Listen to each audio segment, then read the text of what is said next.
Hi friends, welcome to Aarthi's home page. இன்றைக்கி சூப்பரான சிம்பிளான சன்னா மசாலா எப்படி செய்கிறதுன்னு சொல்கிறேன், வாங்க பார்க்கலாம். ஃபஸ்ட்டு ஊற வச்ச வெள்ளை சுண்டலை குக்கரில் 6 விசில் விட்டு எடுத்துக்கோங்க. அடுத்தது வானிலையில் எண்ணெய் விட்டு கடுகு போட்டு வரமிளகா, சின்ன வெங்காயம், பூண்டு, இஞ்சி இதுவும் போட்டு நல்லா வதக்கிட்டு கூடவே கொஞ்சமாக முந்திரி, அடுத்து ஒரு கொத்து கருவேப்பிலை இதையும் போட்டு நல்லா வணக்கிக்கோங்க. அடுத்தது 2 பட்டை, 2 கிராம்பு, 1 ஏலக்காய், சின்னதாக பிரியாணி இலை இதையும் போட்டு நல்லா வணக்கிக்கோங்க. கூடவே 1 டேபிள் ஸ்பூன் சோம்பு, சீரகம், கொத்தமல்லி இதையும் போட்டு நல்லா வணக்கிட்டு தக்காளி 2 தக்காளியும் போட்டு வதக்கிக்கோங்க. நான் தக்காளியோட இமேஜை ஆட் பண்ண மறந்துட்டேன்.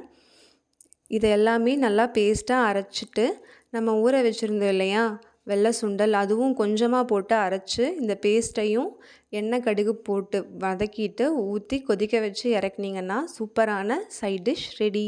தேங்க்யூ.